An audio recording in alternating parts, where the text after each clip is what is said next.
David. Hi. Hi. Do you want to sit here or here? What do you want? Doesn't matter to me. Okay. That's probably Let's do it like this. Yeah. Thanks a lot.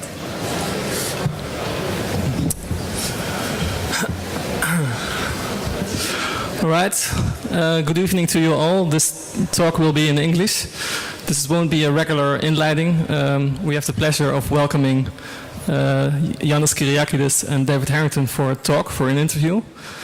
So, first of all, I want to say this is a big honor to me because actually Kronos Quartet, the CD Black Angels in 1990, was my first encounter with both string quartet music and contemporary music. So this is really, for me, a little bit scary. So I hope you don't mind if I look at my cards.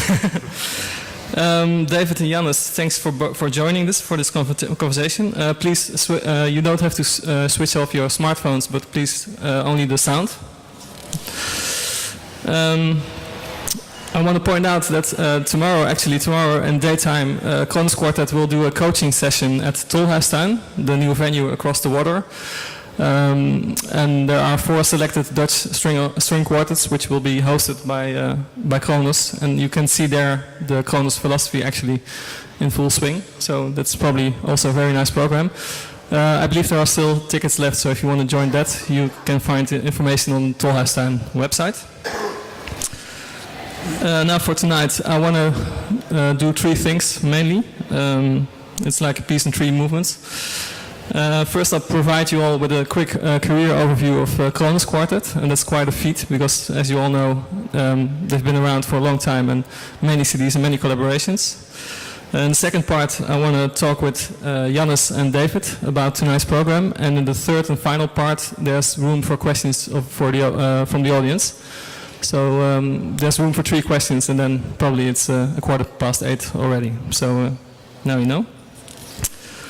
Well, talk about Kronos. When I was preparing this talk, it's really amazing to see how much they did, and with all the composers and performing artists which they have collaborated. It's really an amazing feat to see so much activity. The website actually is like a Fundgrube of information for people who want to try to get into the Kronos thing.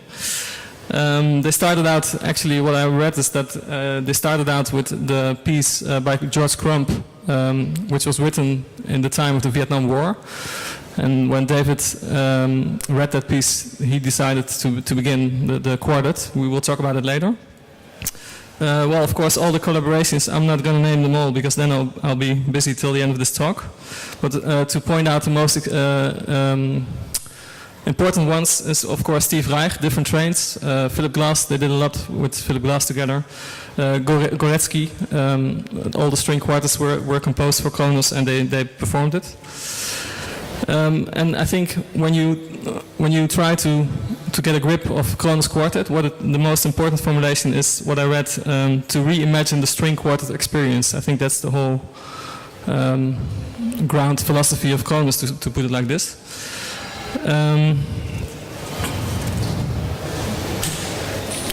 Let's see. Besides all the collaborations with performing artists and composers, they did also a lot of film scores, and I want to talk especially with David about one film which he did the music for, and that's a documentary about, well, actually it's a very political subject, we'll talk about that later. There's a couple of CDs I want to point out. Of course, Pieces of Africa of 1992. It's a very important CD, and when I was talking to Yannis earlier this week, he told me that the piece White Man Sleeps by Kevin Volans was actually for him also one of the first pieces which came into his life. So we'll talk about that as well. And what I really find interesting is that Kronos is not only a string quartet, they have many different activities. And it's almost like if you read the bio of Kronos, then it's almost like a superpower. I mean, they're busy worldwide.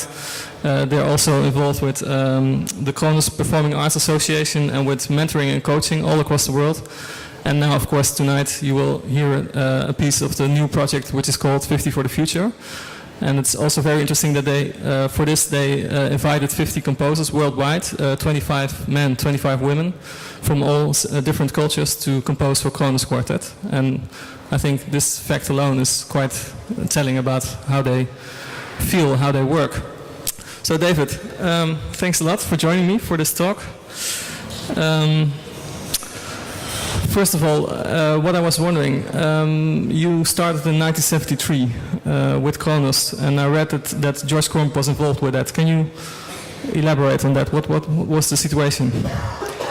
Well, what happened was late one night, August of 1973, my wife and I were listening to the radio, and all of a sudden there was this incredibly bizarre and fabulous and gripping and scary and beautiful music.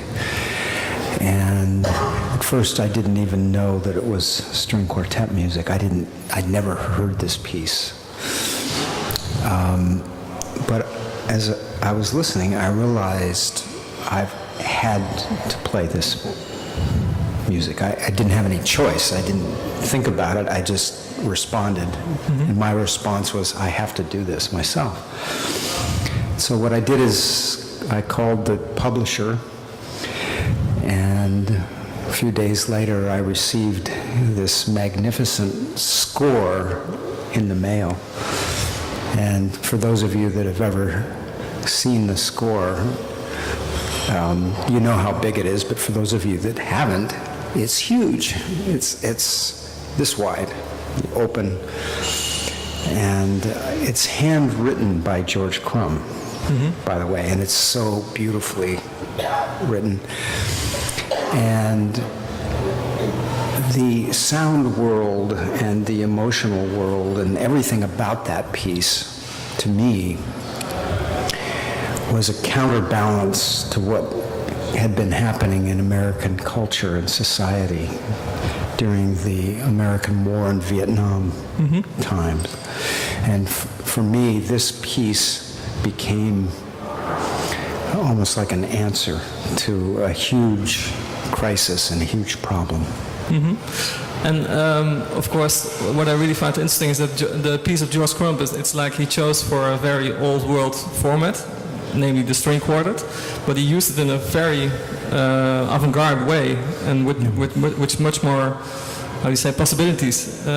What I was wondering, this is like a very strong piece to begin as a string quartet. What kind of string quartets were you listening to at the time? I mean, did this George Crumb thing make you choose something completely else, or how did it work? Well, I grew up playing Haydn and Mozart and Beethoven, and when I was 16, I got involved with composers and began to play the newest pieces that they were writing.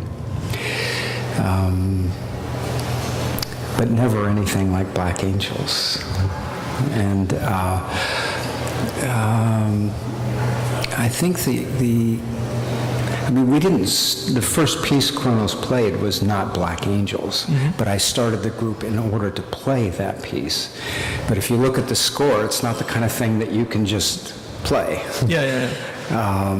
There's a lot of other instruments involved. There's a lot of techniques. There's it takes some practice, and it takes some getting. You can't name it like a repertoire piece. I mean, it's probably quite difficult to get to. Yeah. It took a while. Yeah. When you look back from Black Angels to now, did you imagine back then that Kronos Quartet would be such an important thing, which it is right now worldwide? Well, when we started in September of 1973, I was hoping the group would last for a week. And then when we finished that week, I hoped we would last for another week. And it was very difficult to keep things going, and not only financially and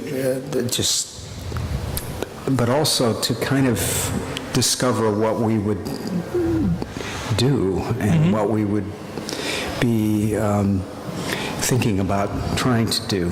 And but In 1973, I had no idea that, 43 years later, I would be able to be doing the same thing, basically. I mean, I don't think I've changed at all, really. I mean, what I wanted to do at that age was play the most incredible music I could find, and try to play it as good as possible, and try to make concerts that added up to something that maybe I hadn't heard before.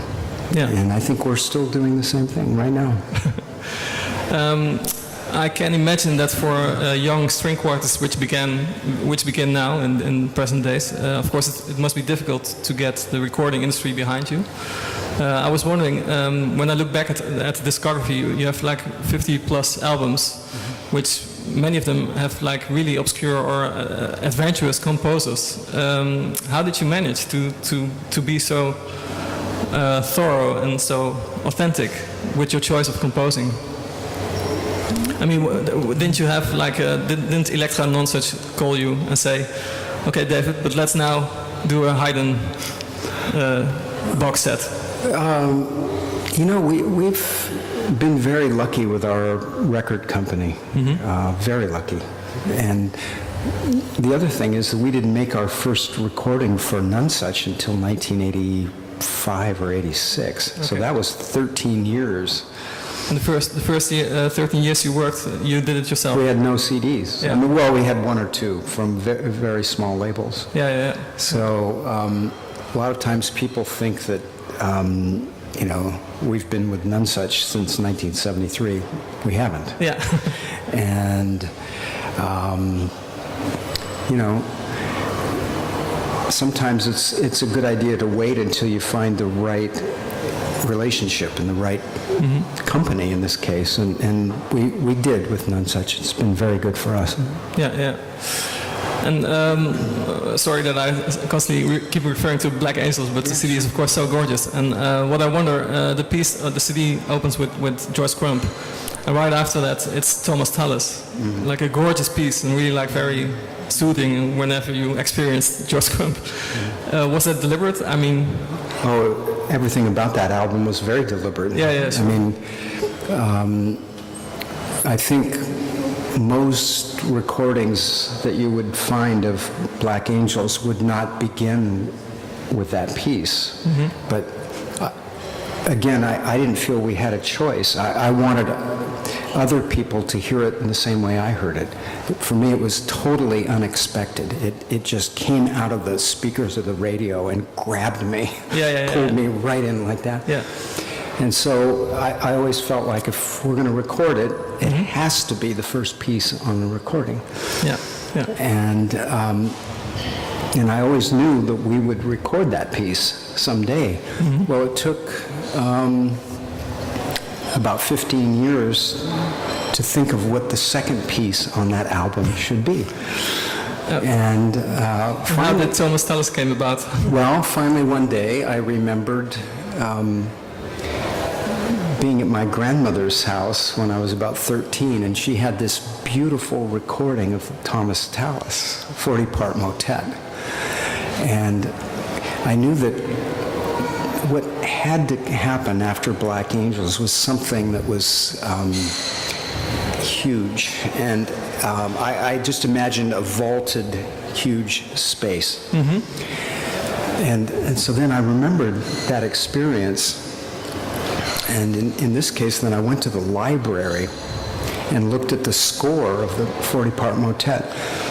There was no score, right? There was a score. String quartet. Okay. No, not the string quartet. We arranged it. But I looked at the original vocal score, and it's the same size as Black Angels. And so there was something kind of right about that, I thought. And in looking at it, it became clear to me that we could make a version of the 40-part motet. A couple of years ago, you said in the NRC Handelsblad, the Dutch newspaper, that for you or for Kronos Quartet, each concert is an anti-war statement. Can you elaborate on that statement? Well, I mean, I think that musicians worldwide are attempting to make societies safer places. All of us that are involved with music are concerned about environmental issues. We're concerned about, I mean, the kind of music, group music needs peace, it needs safety, it needs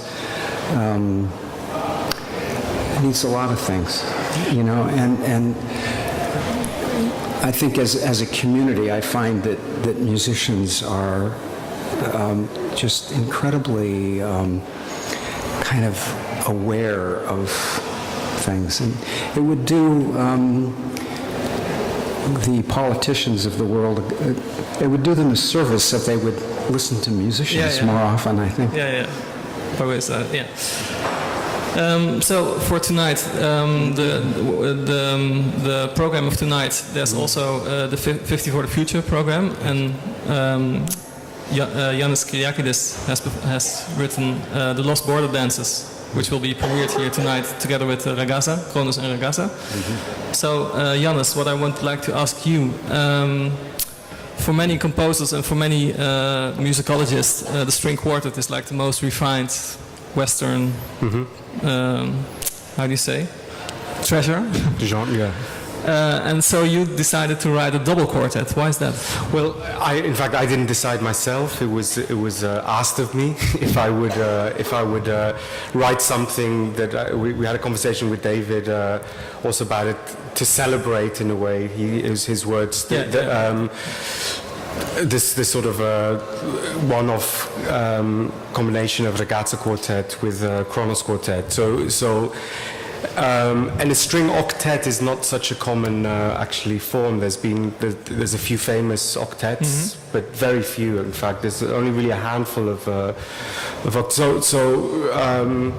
That also whetted my appetite in order to, you know, it's like something you wouldn't, in practical terms, the occasion never really arises so often that you get to actually have an octet performed. So it was actually a beautiful opportunity, especially with these two quartets.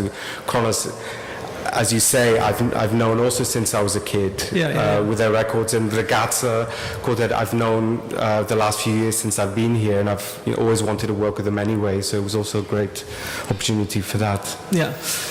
When I first read the title, Lost Border Dances, it immediately struck me as being some kind of statement as well. Can you tell a little bit more about that? It's sort of maybe a sort of shrouded statement. It's not really so conspicuous. It refers to this culture of music and dance and literature from the Byzantine times, in northern Greece, in Pontus, and in the sort of Macedonian area, of these border guards called akritas, which are the border guards of the Byzantine Empire. And it always struck me as quite strange how their culture has survived through these songs and dances. So I was interested in looking at these dances and looking at their modern counterparts, which manifest themselves in these very these kind of dance movements, which are often performed mostly by men, but in various forms also by women. And I was interested in that whole culture of, you know, dance as a sort of show of, you know, of power and show of dexterity, etc. So the way I conceived this piece was in terms of like a kind of dance battle. You know, you could say similar to a hip hop battle, in the sense that the two groups lining up and just swapping dance movements. And so what happens in the piece is just that I literally stupidly transcribe the movements of the dance into sound, into musical gestures. And I also project the words so that you can sometimes follow And so it's more or less based on these dances, and I sort of elaborate as the piece goes along. But it's basically a kind of taking the dances, not the music, Yeah. as a kind of basis for this piece. Yeah. Okay. It's funny because, of course, Kronos Quartet has also worked a lot with Dutch choreographers, and there's a strong connection with Dutch composers. Even, I mean, I heard of Willem Jets that you collaborated with him and that you really liked his first piece, Glens. What to you? Can you remember the first time you heard Dutch music or music coming from Holland? Let's put it like that. And which composer was that? Well, the first Dutch piece that Kronos played was Strape Chase by Guus Janssen. Guus Janssen, yeah. Yeah. And what to you is the? Can you say something about what to you is the Dutch music for you? What makes it interesting for you? Is it like a? Well, I've heard a lot of different music from many different composers, and we've been fortunate. Louis Andriessen wrote "Facing Death" for us. And we'll be playing Merlijn's piece tonight as well. Merlijn 12, Yeah. And I mean, what I value in your culture here is that there are so many different forms of music and expression.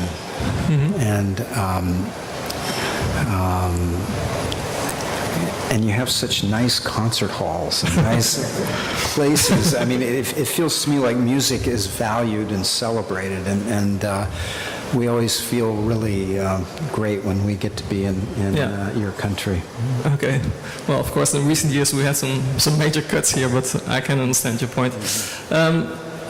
Final question before we leave the room for the audience. Can you tell me a little bit more about the ideas behind this project, 50 for the Future? How did you select the composers?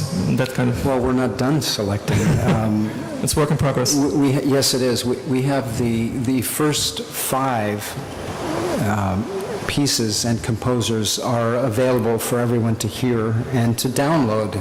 And if you want to go home tonight and play 5 of our pieces, you can go onto our website and print out the music and the scores, and you can do it yourself. And we just realized that it would be a good thing for our music if people had direct access, and especially young players, so that they could come to the website and they'd know they'd be able to find scores and parts. Yeah. And so what we're doing is, over the next 5 years, with the help of Carnegie Hall and the Holland Festival and Washington Performing Arts Society and many other really enlightened presenters, we're trying to make a mosaic of possibilities for not only Kronos but for any other quartet in the world that wants to play wonderful music. Yeah. And you'll hear several of the pieces tonight by Alexander Vrebalov, by Jotam Haber, by Merlijn. Tonight is the premiere of Merlijn's piece. Yeah. And so we're hoping that when all 50 pieces are together, it will be like this wonderful introduction to the world that we're a part of right now, and may suggest new things for other musicians. Yeah. Okay, thanks a lot. At this point, I would like to give you the opportunity to ask questions. Are there any questions in the hall? Please stand up if you want to. I see a hand there. No? Please stand up and talk loudly.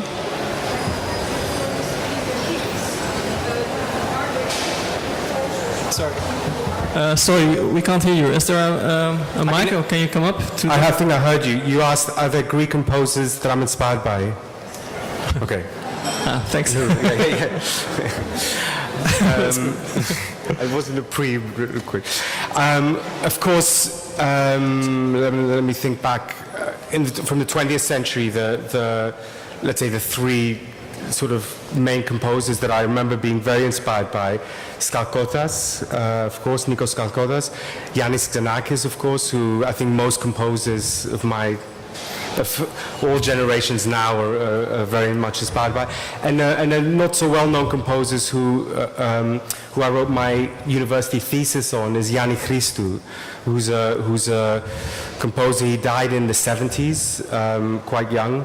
But he was a student of Wittgenstein, actually, and also Carl Jung. So he came from like a kind of a philosophy, psychology background. But in a way, his music was quite bizarre, quite strange, and he was well known in the end of the 60s for a few years, but sadly he died quite young. Do you know him? No, I don't. Yeah, he's Yanni Christou. Yeah. I mean, he most of the work in the late period was mostly music theatre orientated, but he was a bit in that scene of James Tenney, the sort of experimental composers, and he had one work published in that magazine, Soundings. And, okay.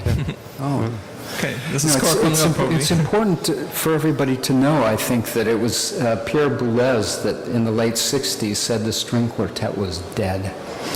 And it's important to keep that in mind because when I heard Black Angels in 1973, I knew that he was wrong. And many years later, we met him. And in fact, he was sitting in the front row of a concert we played in somebody's home. And I got to ask him about that. that was fun. What did he say? What did he say?